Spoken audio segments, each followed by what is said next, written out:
shrinking the ground forces left and right and try to take out the units that can actually attack the structures of the Allies player out with vindicated bombing, and indeed perhaps the Allies player was listening to me right there. He is using the mobility of the Air Force very well here, taking out one of the miners at the main mining base of the Empire player here. Not attacking the strong point, but rather attacking the weak point. Now, that's exactly what I talked about. The VXs on the ground are very immobile, so before they can go back and actually start to defend the units there, the Air Force from the Allies player will be able to do substantial damage there, and indeed he has taken out one of the tanks, the tsunami tanks for the Allies, not the Allies, the Empire player there. Perhaps I have to think about it. I have to think about how the Allies player can win this game right now. Perhaps he can use the mobility of the Air Force to try to pick the Empire player apart. Now the Empire player has to clump up his VXs here, or otherwise there will not be enough anti-air power. And he is expecting a double-pronged attack from the Allies player, and indeed that's exactly what is going to happen.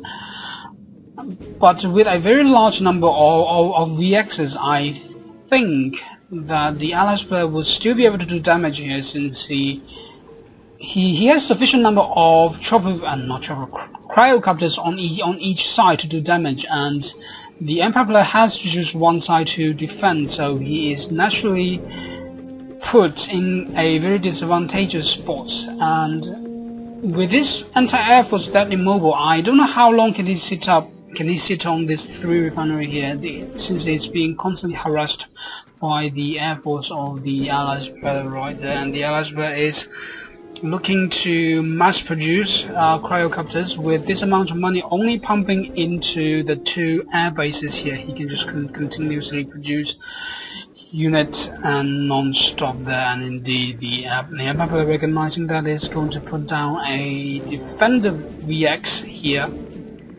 Just give him a little bit of anti-air to deny any form of small force harassment from the Allies player, but it doesn't matter. Look at the number of cryocopters here. It's very deadly, I would say, since if he goes in now, he can just shrink every single VX from the anti-air force of the Empire player here, and the Indicators can just go to work and destroy all of them with just one bombing round, and with the anti-air force taken out, the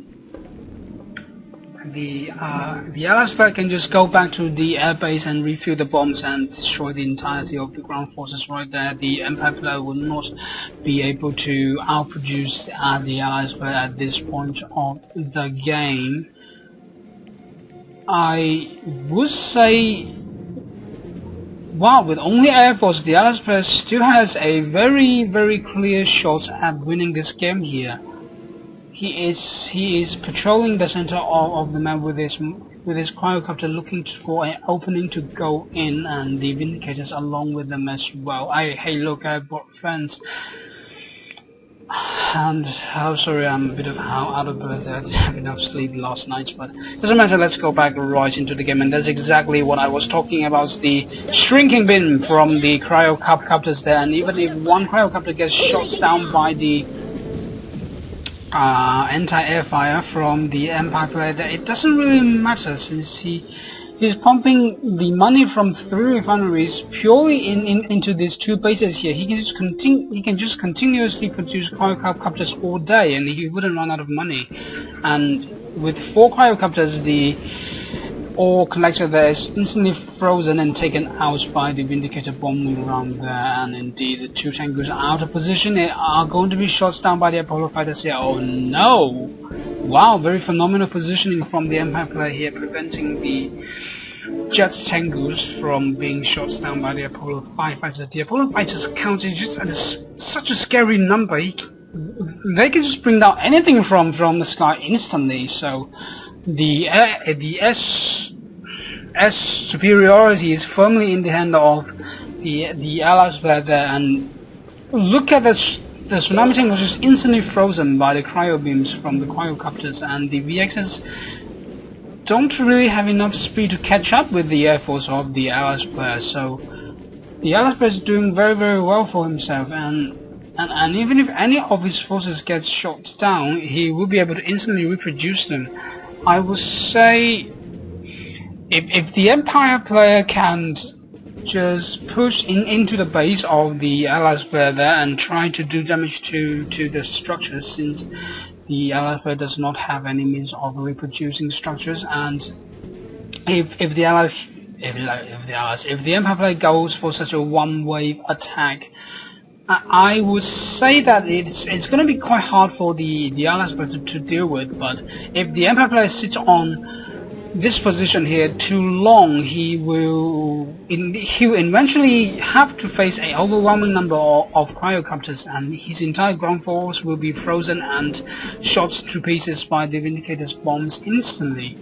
And since there's such a cliff face there, the immobile VXs cannot catch up with the air force of the Allies players, so the Allies players can just comfortably doing harassment all day.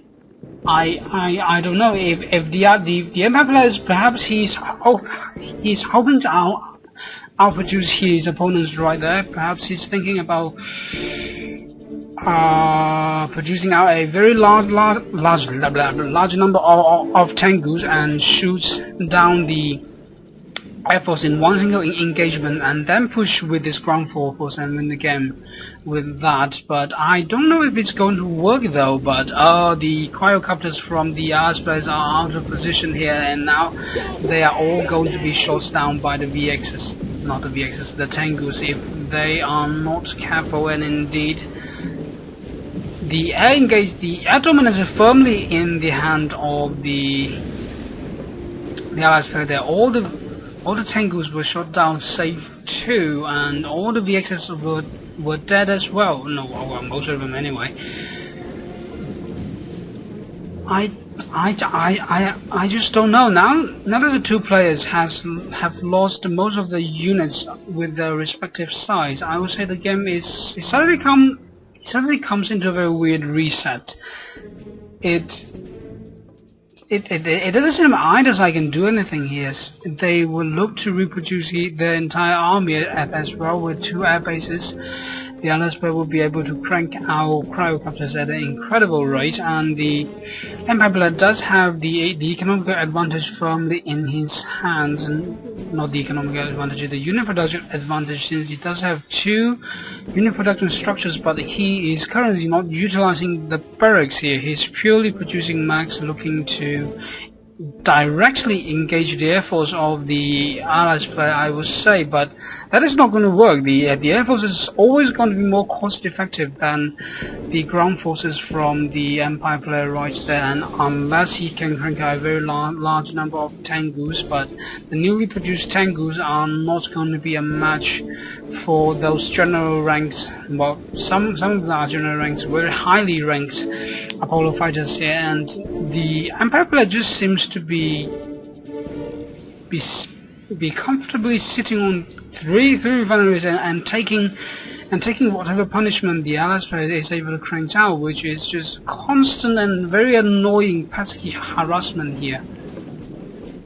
Oh no, the Allies player was not careful with the positioning, and one of the Vindicators from the Allies player would be shot down. Well, the Allies player decides to leave the game there.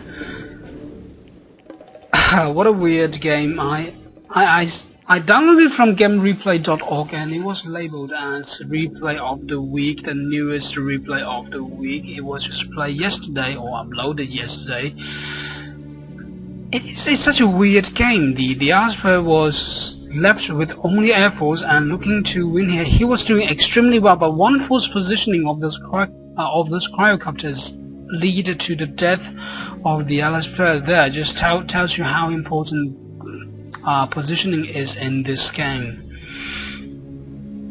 I'm sorry guys if that was too slacky and incognito for a commentary. I'm very tired, and as soon as I saw this newly uploaded replay, I tried to cast it, and I'm not going to give you a second try, so the quality will be whatever I did back there. So I hope you enjoy it, and I shall see you next time.